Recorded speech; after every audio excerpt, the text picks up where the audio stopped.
Good morning, my dear students. I, Bhalsing Mahesh, Principal of Pravara Medical Trust, College of Pharmacy, Shevgaon, welcomes you all for this lecture on topic communicable and non-communicable diseases for of subject health education and community pharmacy for first year diploma pharmacy students.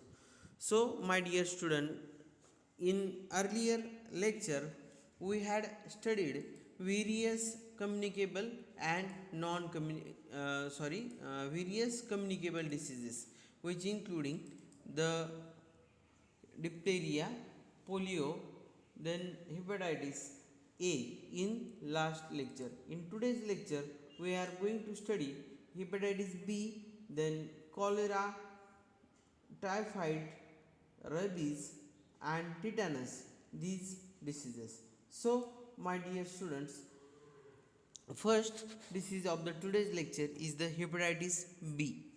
It is a liver infection. Hepatitis B is a liver infection and it is caused due to the virus. That virus is called as the hepatitis B virus. तर विद्यार्थी मित्रांनो, आज जो आपण communicable disease पाहणार आहेत त्यातला पहिला डिसीज आहे hepatitis B.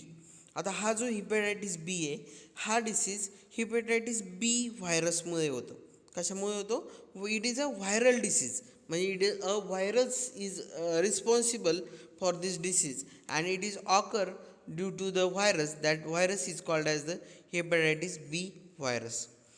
This hepatitis B lasts for almost up to 6 months in human body. It lasts up to 6 months and then can cause liver cancer, liver failure, and liver cirrhosis. These are the further complications of this hepatitis B.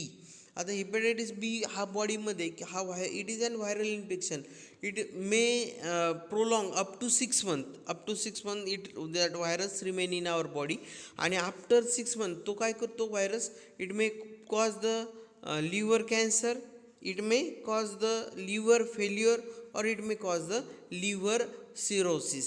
These are the complications that may arise due to this virus, that is the hepatitis B virus. Then how to identify the person with hepatitis B? There are certain signs and symptoms that after observing these signs and symptoms, this patient with hepatitis B can be identified. These signs and symptoms appeared 1 to 4 months after infection, and it including the abdominal pain, then dark urine. Next one is the fever, joint pain, loss of appetite, nausea and vomiting, weakness and fatigue, yellowing of skin and white eyes as like the jaundice. These are the certain symptoms and signs of the hepatitis B. आता हा hepatitis बी viral infection कशामुळे होतं? तर hepatitis बी व्हायरसमुळे होतं. 6 महिन्यापर्यंत बॉडीमध्ये virus राहू शकतो. त्याच्यानंतर तो काय करतो? लिव्हर कॅन्सर होऊ शकतो त्या ह्युमनला, किंवा लिव्हर सिरोसिस होऊ शकतो. आणि याचे काही सर्टन साईन्स अँड सिम्पटम्स आहेत ते आपण आत्ताच पाहिलेले. देन नेक्स्ट आपण आता याचे पाहू कॉज. हा कशामुळे होतो हिपॅटायटिस बी? आत्ता सांगितलं की कशामुळे होतो? Due to the virus hepatitis B virus. त्याच्यानंतर हा व्हायरस कसा पास होतो? एक from one person to another person through blood, semen और अदर बॉडी फ्लुइड्स. जनरली हा व्हायरस कफिंग, स्नीजिंग म्हणजे शिंकण्याद्वारे, थुंकीद्वारे, ड्रॉपलेटद्वारे हा व्हायरस ट्रान्समिट होत नाही. हा जनरली व्हायरस ह्युमनच्या ब्लडमध्ये किंवा सिमेनमध्ये असतो. आणि मग ज्यावेळेस ब्लडचा किंवा in sexual contact semen when transferred from one person to another person, that time this virus is also transmitted from one person to other person. Understand? And then it is not spread by the sneezing or coughing. म्हणजे जर शिंकण्याद्वारे, खोकल्याद्वारे हा virus काय होत नसतो? Transmit होत नसतो. मग how to prevent this hepatitis B infection? It is mostly किंवा त्याचे मोस्ट जे कम्युनिकेबल इन्फेक्शन्स आहेत किंवा कम्युनिकेबल डिसीजेस आहे हे आपण कसे प्रिव्हेंट करू शकतो? It can be prevented by the vaccination. and vaccination is the most effective way for the prevention, and vaccine can be given to the 3 to 4 times after every 6 month. Vaccine मग vaccine कोणाकोणाला देऊ शकतो आपण? Vaccine should be given to the newborns, म्हणजे जे नुकतेच जन्मलेत असे बाळ.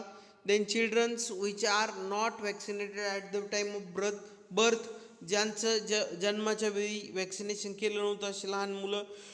People who live with a people who having the hepatitis B, असे व्यक्ती ज्या व्यक्तीला हेपॅटायटिस बी झाला आहे अशा व्यक्तीसोबत राहतात त्यांना, किंवा health care workers means the doctor, nurse, paramedical staff, these are the healthcare workers and they have to be vaccinated. Then how to diagnose this hepatitis B? It can be diagnosed with a blood test like LFT means liver function test, then by the liver ultrasound which is called as the sonography. Then next one is the by liver biopsy. In biopsy, small piece of liver is cut from the body and it is further studied for the development of cancer. Means this is the liver biopsy. These are the various methods to diagnose the liver cirrhosis. Hepatitis B. Then next, what is the treatment? What is the possible treatment for the hepatitis B? Generally, hepatitis B is treated after exposure or within 12 hours of exposure with an injection of immunoglobulin, and it is an antibody. Antibody can be given within 12 hours of exposure, but it is very difficult to find out whether that person is infected within 12 hours. पण जरी आपण याची treatment कशाने करू शकतो hepatitis बीची, तर hepatitis बी इम्युनोग्लोबिनने आपण त्याची ट्रीटमेंट करू शकतो. Then antiviral medications, certain antiviral medications are there and that antiviral medications can be given to the patient. And also last option for this last and costly option and more risky option for this treatment of hepatitis B is the liver transfer or liver transplantation. It is the another method. Now आता आपण पुढचा disease पाहू, second disease, that is the cholera. आता cholera हा जो disease आहे हा bacterial disease आहे किंवा बॅक्टेरियल इन्फेक्शन आहे, बॅक्टेरियामुळे होतो. Cholera is the bacterial disease spread through the contaminated water. पाण्यातून जनरली हा बॅक्टेरिया काय असतो, पाण्यातून स्प्रेड होतो, which causes the diarrhoea and dehydration. मग आता कॉलरामध्ये लक्षात ठेवायचं आहे आपल्याला की कॉलरा कशामुळे होतो, it is occur due to the bacteria, and the bacteria कसा स्प्रेड होतो, फ्रॉम द वॉटर. आणि कॉलरा झाल्यावर नंतर काय होतं, त्याच्यानंतर होतं डायरिया अँड डिहायड्रेशन. म्हणजे आपण म्हणतो डायरियामध्ये काय होतं, loss of water from the human body. आणि ज्यावेळेस आपल्या बॉडीमधून पाणी बाहेर पडतं, मग ते वोमिटिंगद्वारे असू द्या, स्वेटनिंग म्हणजे घामाद्वारे असू द्या, किंवा डायरियाद्वारे असू द्या, ज्यावेळेस आपल्या बॉडीला पाण्याची कमतरता भासते त्यावेळेस त्या पर्सन आपली जी स्टेज येते, that stage is called as the dehydration. D means removal आणि हायड्रेशन मीन्स वॉटर. ज्यावेळेस वॉटर आपल्या बॉडीमधून निघून जातं तर त्या स्टेजला आपण म्हणतो डिहायड्रेशन स्टेज. मग आता कॉलराचे सिम्पटम्स कसे ओळखायचे, याचं सगळ्यात मेन सिम्पटम्स आहे डायरिया. कोणतं, डायरिया, डिसेंट्री नाही, डायरिया. त्याच्यानंतर next one is the nausea and vomiting, म्हणजे मळमळणे आणि उलटी होणे. Then dehydration and due to the dehydration. आता ज्यावेळेस डिहायड्रेशन म्हणजे बॉडीतून वॉटर निघून जातं, त्यावेळेस वॉटर फक्त एकटंच निघून जातं का, त्याच्यामध्ये rapid loss of minerals also occur from the body which causes the electrolyte imbalance. म्हणजे आपल्या बॉडीमध्ये जे इलेक्ट्रोलाइट्स असतात, सोडियम, पोटॅशियम यासारखे इलेक्ट्रोलाइट्स आपल्या बॉडीमधून निघून जातात through the through the vomiting, through the diarrhoea, आणि त्याच्यामुळं डिहायड्रेशन होतं and which lead to the muscle cramps and shock. Further स्टेजमध्ये शॉक, मसल क्रॅम्प्स म्हणजे ज्याला आपण वात येणे म्हणतो, मसल क्रॅम्प्स, आणि शॉक. तो पेशंट कशामध्ये जाऊ शकतो, शॉकमध्ये जाऊ शकतो.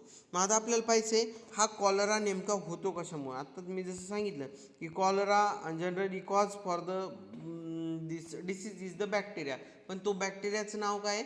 The bacteria is called as the vibrio cholera or Vibrio cholerae is the bacteria which is responsible for producing the cholera.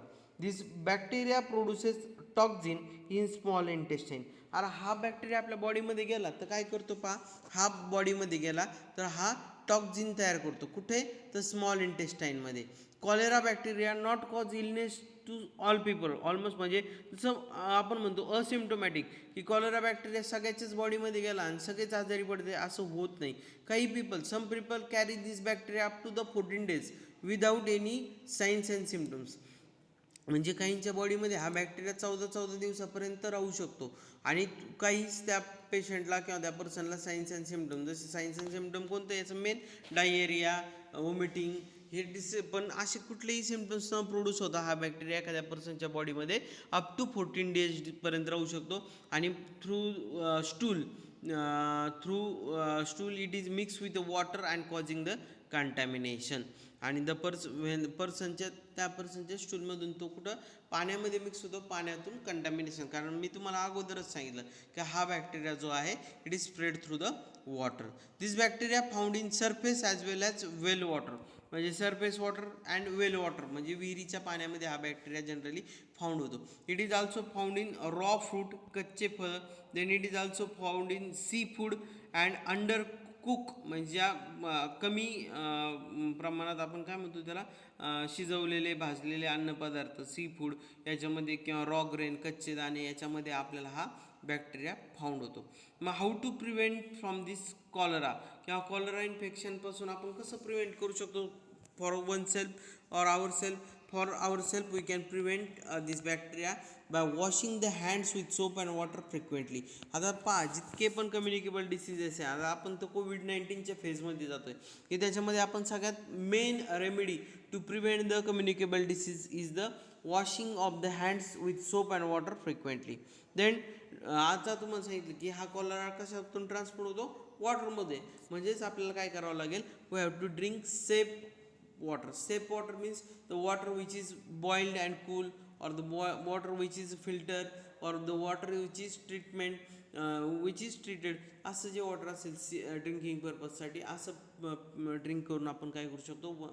कॉलरापासून prevention करू शकतो. Then eating of a food that is completely cook. आपण जे असं पण अन्नपदार्थ खायचे जे काय असतील कम्प्लिटली कुक, म्हणजे कच्चे अन्नपदार्थ नको आहेत. And vaccine is also available for this disease. Then how to diagnose कसं ओळखायचा कॉलरा झाला आहे? It is diagnose bye observing signs and symptoms and it is also observe bye doing the stool taste करून आणि signs and symptoms पाहून आपण काय करू शकतो? हा डिसीज झाला आहे की नाही झाला हा पाहू शकतो. मग आता सगळ्यात मेन ट्रीटमेंट काय असेल याची? ट्रीटमेंटमध्ये काय करावं लागेल? याच्यामध्ये तुम्हाला माहिती आहे डिहायड्रेशन होतं, म्हणजे loss of water from the human body through the diarrhoea, through the vomiting. मग आता याच्यामध्ये काय करावं लागेल? आपल्याला सगळ्यात पहिले त्या पेशंटला रिहायड्रेट करावं लागेल. डी झालंय म्हणजे निघून गेलंय, त्याला आपण म्हणजे परत देणार, रिहायड्रेशन करणार. रिहायड्रेशन करताना कशाने करायचं? ORS मधने. ORS म्हणजे काय? Oral rehydration salt. याच्यामध्ये सोडियम असेल, पोटॅशियम असेल, अशा ओरल रिहायड्रेशन सॉल्टने आपण त्या पेशंटचं रिहायड्रेशन करू शकतो. Then by IV fluids, intravenous fluids, then giving certain antibiotics to fight against that bacteria. Then zinc supplements are given to the patient to decrease the occurrence of diarrhea. These are the few treatment measures for the cholera. So my dear student, next disease is the typhoid. आता हे सगळे common diseases आहे, cholera, typhoid. आता cholera कशामुळे होतो? हा पण बॅक्टेरियामुळे होतो. आणि it is bacteria which is responsible for this typhoid is the salmonella typhi. लक्षात ठेवा, बऱ्याचदा हा क्वेश्चन MCQ मध्ये विचारला जातो की which bacteria is responsible for the producing typhoid? The answer is the salmonella typhi. Understand? Then it is म्हणजे आता जनरली टायफॉईड जो असतो हा टायफॉईड आपल्याला इंडस्ट्रीयल कंट्रीमध्ये किंवा डेव्हलप कंट्रीमध्ये हा जास्त प्रमाणावर पाहायला भेटत नाही. मग हा कुठं भेटतो आपल्याला पाहायला? It is found in developing world और developing country. It is generally spread through the contaminated food, then contaminated water and or in close contact with a person having typhoid. आता टायफॉईड कशामधून पसरत असतो पहा? अन्न पदार्थ, contaminated water and contaminated food are the main source for the transmission of typhoid fever. मग आता typhoid झाला आहे हे कसं ओळखायचं? त्याचे सिम्पटम्स आहेत. Signs and symptoms develop slowly and appear 1 to 3 weeks exposure to the disease. म्हणजे हे ज्याचे जे सायन्स अँड सिम्पटम्स आहे हे थोडी स्लोली आपल्याला पेशंटमध्ये ऑब्झर्व करायला मिळतात. त्याच्यामध्ये काय असतं? इट इन्क्लूड्स द फिवर और rise in body temperature that start slow. सुरुवातीला थोडा टेम्परेचर येतं, बॉडी टेम्परेचर किंवा आपण ज्याला फिवर म्हणतो, थोडं येतं आणि इन्क्रीजेस डेट बाय डेली.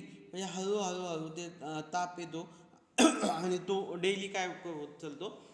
वाढत चालतो आणि तो टेम्परेचर असतं अप टू द 104.9 फॅरनहाईटपर्यंत ते टेम्परेचर इन्क्रीज होऊ शकतं. त्याच्यानंतर हेडॅक, डोकेदुखी, विकनेस अँड फटीग, अशक्तपणा येतो.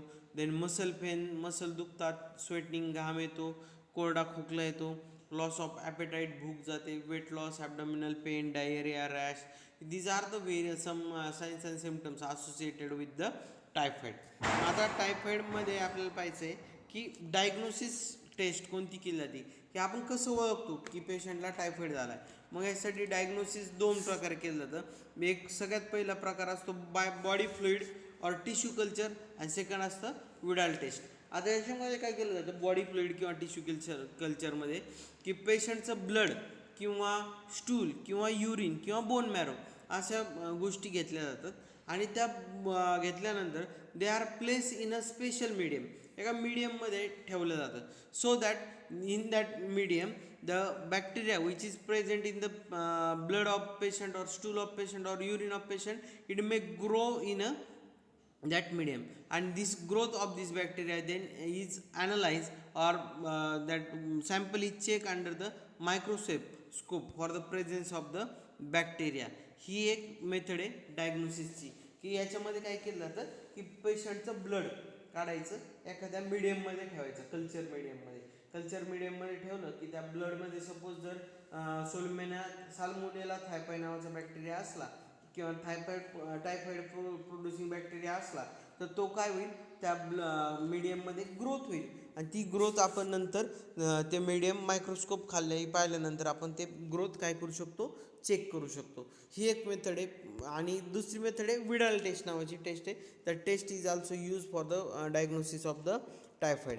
Then next, what is the possible treatment for the typhoid? Typhoid is treated with antibiotics and commonly prescribed antibiotics for the typhoid including the ciprofloxacin, azithromycin, ceftriaxone. These are the various antibiotics and along with the antibiotics, the other treatment like drinking of fluid can be given to the patient. Then how to prevent the typhoid. आपण typhoid होऊच नाही म्हणून काय करू शकतो? It can be prevented by the safe drinking water, improved sanitization and vaccination. याच्याद्वारे आपण typhoid काय करू शकतो? प्रिव्हेंट करू शकतो. मग आता आपल्याला पुढचा डिसीज पाहायचा आहे पहा, रेबीज. आता रेबीज जो डिसीज पाहणार आहोत हा पण व्हायरल डिसीज आहे. आता rabies is a virus. Rabies काय असतो? It is virus. पण हा स्प्रेड कसा होतो? It spread from the saliva of the infected animals.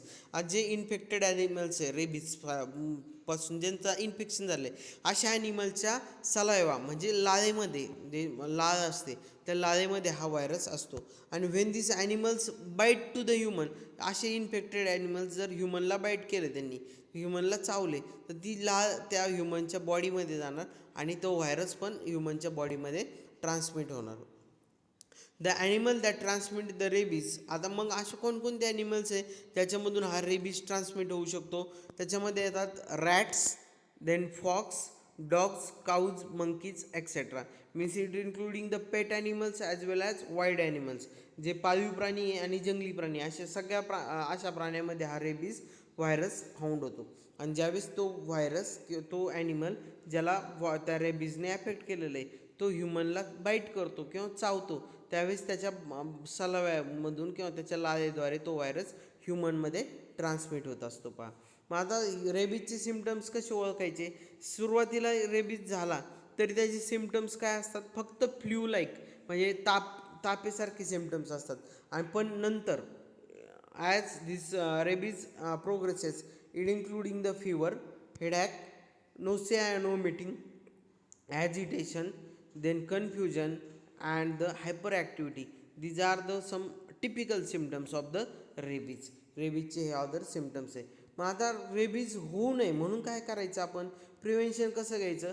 Vaccination to the pet animals, जे आपले पाळीव प्राणी असतील त्याचं काय करायचं? वॅक्सिनेशन करायचं. प्राण्यांचं वॅक्सिनेशन करायचं. का? जर प्राण्यांचं वॅक्सिनेशन केलं की त्याच्या लाळेमध्येच तो व्हायरस काय होणार नाही, मग राहणार नाही. आणि म्हणजे वॅक्सिनेशन हे गरजेचं आहे ॲनिमल्सचं. त्याच्यानंतर जे आपलं पेट ॲनिमल्स असेल म्हणजे जे आपले पाळीव प्राणी असतील they can be keep away from the wild animals. जे वाईल्ड ॲनिमल्स आहे त्याच्यापासून आपण त्यांना बाजूला ठेवू शकतो. By that way we can protect our pet animals or we can also avoid the rabies and do not approach to the wild animals. जे जंगली प्राणी आहे त्यांच्याजवळ न जाणे, हे वेगवेगळे प्रिव्हेन्शनचे मेजर्स आहे रेबीजसाठी. मग आता रेबीज जरी झाला तर तो ओळखायचा कसा? आता सुरुवातीला ज्यावेळेस आपल्याला बाईट होईल ॲनिमलची, that time there are no way to find out whether that animal have transmitted virus into human or not.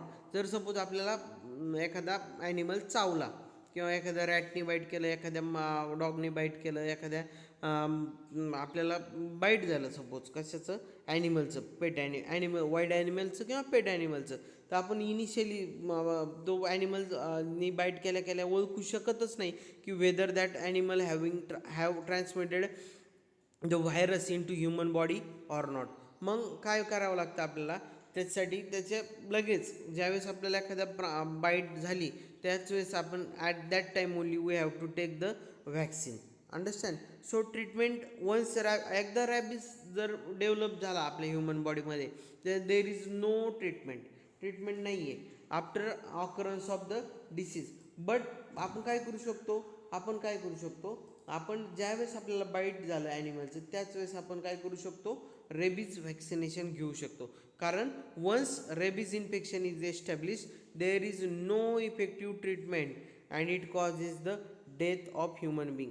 जर एकदा रेबीज झाला की त्याच्यानंतर कुठलीही ट्रीटमेंट नाही. म्हणून आपल्याला काय करायचं? That's why we have to immediately take vaccine after the bite of animal. ॲनिमलच्या बाईटनंतर इमिडिएटली व्हॅक्सिन घेऊन आपण काय करू शकतो?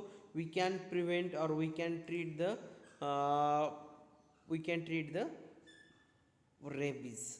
The next disease is the tetanus.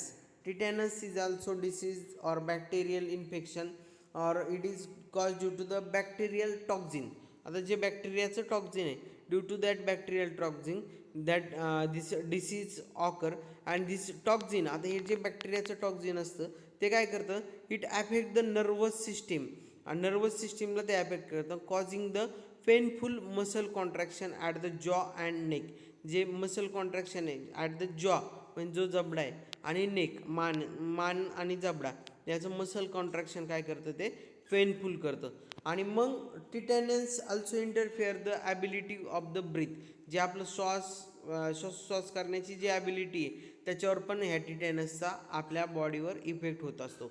आता हे जे बॅक्टेरियल टॉक्झिन आहे हे बॅक्टेरियल टॉक्झिनमुळे तुम्हाला सांगितलं मी की बॅक्टेरियल टॉक्झिन नर्वस सिस्टीमला अफेक्ट करतं आणि नर्वस सिस्टीमला अफेक्ट केल्यानंतर काय होतं? आपल्याला मसल कॉन्ट्रॅक्शन होतं. मग हे बॅक्टेरियल टॉक्झिन जे असतं ते कोण तयार करतं? हे बॅक्टेरियल टॉक्झिन तयार करतो bacteria. That bacteria is called as the clostridium tetani. हा क्लोस्ट्रॅडियम टिटॅनी आहे. हा क्लोस्ट्रॅडियम टिटॅनी काय करतो? टॉक्झिन तयार करतो आणि हे टॉक्झिन कशावर अफेक्ट करतं? मग नर्वस सिस्टीमवर अफेक्ट करत असतं. आता हा बॅक्टेरिया कुठं असतो? क्लोस्ट्रॅडियम टिटॅनी एकदम कॉमन बॅक्टेरिया आहे. It is found in the dust, धूळ, माती, ॲनिमल फिसेस याच्यामध्ये, सॉईल याच्यामध्ये हा बॅक्टेरिया काय होतो? फाउंड होतो. मग सिम्पटम्स ह्या बॅक्टेरियाचे सिम्पटम्स काय असतात पहा. Generally the various science and symptoms generally symptoms these are appear at any time from few days to several weeks after bacteria enter into the body. आणि आता ज्यावेळेस हा बॅक्टेरिया ह्युमन बॉडीमध्ये जातो त्यावेळेस हे साइन्स अँड सिम्पटम्स ऑब्झर्व होतात. आणि मग हे साइन्स अँड सिम्पटम्स कधी लगेच होतात का? नाही, few days from to the several weeks. मग याच्यामध्ये कोणकोणते येतात symptoms? Spasms and stiffness of jaw muscle, then stiffness of the neck muscle, then next one is the difficulty in swallowing, then stiffness in the abdominal muscle along with the other symptoms like fever, sweating, elevated blood pressure, rapid heart rate. These are the other signs and symptoms associated with the tetanus. आता tetanus जर झाला किंवा tetanus झालाय तर तो कसा prevent करू शकतो आपण? Tetanus can be prevented with a vaccination, and second one is the prompt surgical dressing to the wounds. आपल्याला एखादी जखम झाली त्याच्यानंतर त्याची लगेच ती जखम उघड्यावर न टाकता तिचं काय केलं पाहिजे? ड्रेसिंग केलं पाहिजे. लगेच टी सारखं जे टिटॅनसचं वॅक्सिनेशन आहे ते वॅक्सिनेशन घेतलं पाहिजे. टिटॅनसचं इंजेक्शन टीचं इंजेक्शन घेतलं पाहिजे. Then next one is the diagnosis. Diagnosis can be done by observing signs and symptoms along with the microscopic observation of the bacteria. बॅक्टेरियाचं ऑब्झर्वेशन. मग बॅक्टेरिया कुठे भेटणार आपल्याला? बॅक्टेरिया भेटणार पेशंटच्या ब्लडमध्ये. त्या बॅक्टेरियाचं मायक्रोस्कोपिक ऑब्झर्वेशन करून आपण डायग्नोसिस करू शकतो. आणि treatment, the antibiotics like penicillin, tetracycline are given, and also the application of antibiotics at the local, म्हणजे जिथं जखम झाली त्या जागेवर आपण लोकल ॲप्लिकेशन ऑफ अँटीबायोटिक्स करून आपण हार्ट डिसीज काय करू शकतो? प्रिव्हेंट करू शकतो. मग किंवा त्याच्यावर ट्रीटमेंट करू शकतो, उपचार करू शकतो. सो माय डिअर स्टुडंट्स, आजच्या लेक्चरपर्यंत आपण जवळजवळ बरेचसे कम्युनिकेबल डिसीजेस कवर केलेले. In next lecture we will study the various non communicable diseases. And till then study at home, stay safe, stay healthy. Thank you.